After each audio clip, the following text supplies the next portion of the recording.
Fabrice Dana, bonjour. Bonjour. Coïncidence, c'est le titre de votre dernier ouvrage publié chez Les Livres, qui est un peu la suite du premier roman, L'Antichambre de Samuel. Alors, un roman qui se passe aux États-Unis, on retrouve les personnages qu'on avait connus, Sam, évidemment, bon, son frère, qui est peut-être pas son frère, mais ça c'est autre chose, qui s'appelle Charles, Caroline, enfin bref, tout un tas de personnages, Catherine et d'autres, dans un roman à la fois surréaliste, futuriste, et qui pose finalement énormément de questions sur ce que nous sommes, à l'époque où nous sommes, et la possibilité, pourquoi pas, de passer beaucoup plus vite que le temps, ce qui n'est pas obligatoirement évident, et qui peut être finalement bien et pas si bien que ça. Ah oui, tout à fait. On peut effectivement influer sur le temps. Ça peut avoir des avantages parce que lui, Samuel, il a toutes les cartes en main dans le tome 2, comparativement au premier. Mais est-ce qu'il va faire les bons choix? Parce qu'influer sur le futur... Les responsabilités sont énormes. Modifie le passé. On peut changer son chemin, mais il peut y avoir beaucoup d'implications qu'on ne connaît pas obligatoirement. On n'a pas le temps de tout connaître de toute façon. Tout à fait. Et puis influer sur le futur, comme je disais, peut modifier le passé. Ça ne modifie plus. On modifie la structure complète. Donc ça m'a un petit peu amusé de jongler avec la physique quantique, les théories des cordes, toutes ces théories-là, où je pense qu'effectivement le temps serait disposé un petit peu comme un millefeuille, avec les mêmes situations, mais disposées dans des univers différents, dans des contextes différents. Et quand on passe d'un étage à un autre étage, un petit peu comme un immeuble, qu'est-ce qui se passe? Est-ce qu'on se retrouve face à soi-même? Est-ce qu'on se retrouve dans des situations complètement absurdes qui n'ont pas lieu d'être, mais qui sont là quand même parce qu'elles étaient programmées? Est-ce qu'il faut les déprogrammer? Et là, effectivement, ça devient complexe, mais c'est amusant. C'est amusant de jongler un petit peu avec tout ça. Voilà. Alors, quelque part, d'une certaine façon, ça peut, je ne dirais pas remettre en cause, mais en tout état de cause, poser des questions par rapport à la relativité d'Einstein, dont certains aujourd'hui commencent à dire que finalement, c'est peut-être pas la solution unique et qu'il faudrait creuser davantage pour avoir la relativité du temps dans l'espace. Alors, on revient à votre ouvrage, alors fort bien documenté, ça se passe aux États-Unis, on voit visiblement que vous connaissez bien ce pays et vous l'aimez, ce pays en même temps. Oui, tout à fait, tout à fait. Moi, je trouve qu'il se prêtait... Il se prêtait complètement à ce type de roman parce qu'on fait référence à d'autres romans qui ont été publiés il y a des années, parce que le contexte est là, parce que c'est cette espèce de charme américain, cette espèce qui fait que ils évoluent à ce... les personnages, si je les avais faits, ça aurait pu effectivement se dérouler à Paris, ça aurait pu se dérouler en France, ça aurait pu se dérouler... Je ne pense pas que ça n'aurait pas eu ce relief que j'ai réussi à donner à l'ouvrage. Je ne crois pas. Moi, il y a quelque chose qui m'a quand même un peu surpris dans cet ouvrage, c'est-à-dire qu'effectivement, on comprend bien que vous choisissez les États-Unis comme terrain d'action, parce que la mentalité américaine, on dit parfois que les Américains sont des grands enfants, et surtout, ils n'ont pas nos appréhensions qui sont liées à une culture plus que millénaire dans notre vieille Europe.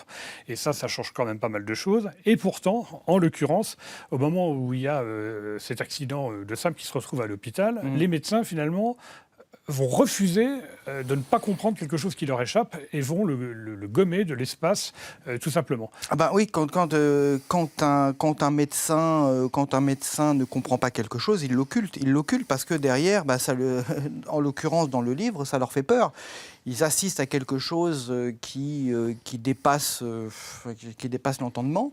Est-ce qu'ils l'ont vu? Est-ce qu'ils ne l'ont pas vu? Le problème, c'est qu'il n'est pas tout seul. Ils sont toute l'équipe est là. Ils voient tous la même chose. Barney, Cooper, Finlay, le trio de choc. Ils assistent, ils voient tout. Qu'est-ce que tu as vu? Est-ce que tu as bien vu ce que j'ai vu? Oui, j'ai vu ça. Donc, effectivement, ils l'ont tous vu. Donc, ça a eu lieu.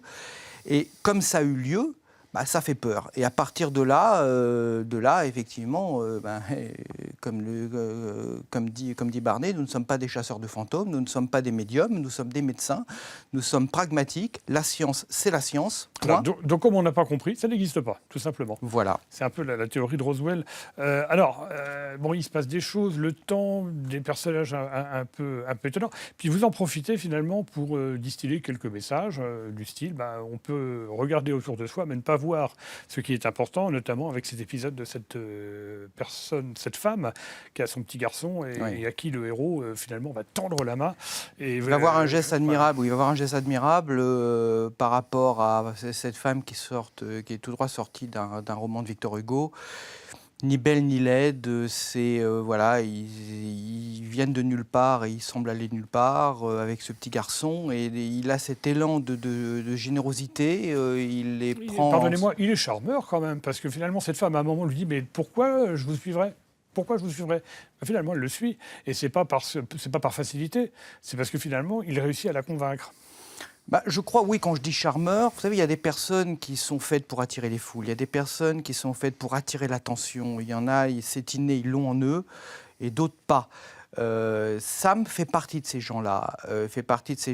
Il arrive à capter l'attention, il arrive à...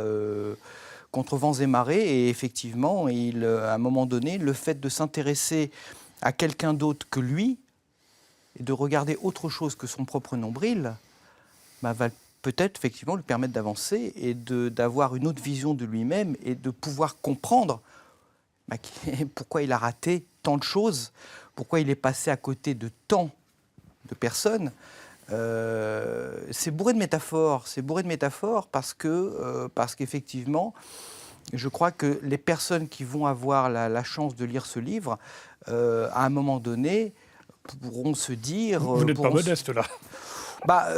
C'est un petit peu... moi, c'est ce que j'ai voulu. Moi, quand j'écris, j'adore écrire. Moi, quand j'écris, je disparais complètement dans ma bulle. Je disparais, j'occulte tout ce qui peut se passer autour. Il ne faut pas vous interrompre. Vous êtes dans votre... Je suis complètement... Ah oui, complètement. Bulle. C'est pour ça que j'écris exclusivement la nuit. Et là, effectivement, quand je dis que c'est bourré de métaphores, c'est qu'effectivement, s'intéresser aux autres peut permettre soi-même d'aller mieux. À un moment donné, peut permettre de ne pas se focaliser. Je crois que on vit dans un monde individualiste. Comme je le dis, il suffit de prendre le métro, il suffit de se balader dans la rue et de regarder, de compter les gens qui arborent un sourire sur leur visage. Aujourd'hui, le monde est triste, les gens sont tristes, les gens sont... Voilà. Il y a parfois malheureusement des femmes qui sont violées à 2 mètres et il ne se passe rien, et les gens passent à côté, voilà. Les gens passent à côté, il ne se passe rien, il n'y a plus cette humanité, il n'y a plus... Et à un moment donné, je pense que si on savait porter le bon regard, le juste regard sur autrui, tendre la main, comme Sam le fait à ce moment-là de sa vie, peut-être qu'à ce moment-là, il comprend.